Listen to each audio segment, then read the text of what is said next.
We're speaking about the laws of Birkat Kohanim, so it's good to pay attention sometimes to the Kohanim, how they're holding their hands. We're speaking about how it's important they have to hold their hands properly. It's called, in the laws of Tefillah, it's called Nisyut Kapayim. The Birkat Kohanim is called the lifting of the hands, the raising of the hands.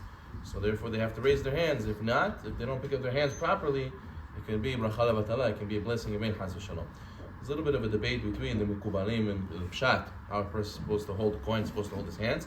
But everyone agrees that from the Nisyut Kapayim, the word raising of the hands, raising of the arms, has to be shoulder height. The arms of the Kohanim cannot be lower than shoulder height. It cannot be over here. It has to be equal to their shoulder or higher. And they have to be facing their arms towards the Am. But if anything lower than that, so then it's a blessing in Chas v'Shalom.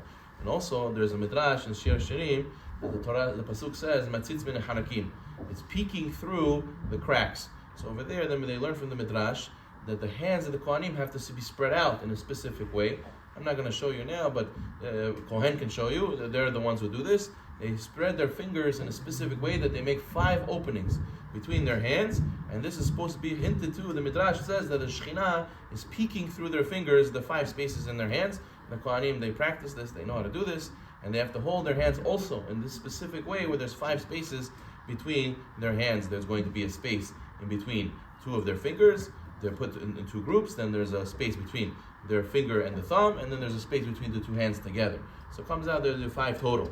So therefore they have to hold it like this as well, the right arm a little bit higher than the left, while keeping their arm shoulder height. It's a little bit tiring, to keep your hand the whole time up, but they have to get used to it, and they have to do it properly. Otherwise, Chas v'Shalom, we don't want the blessing to be in vain. Also, a lot of times we have to make sure that Hazan doesn't get confused. Hazan has to make sure to read Birkat Kohanim from the Sidur. He has to be very careful not to go out of order and get confused.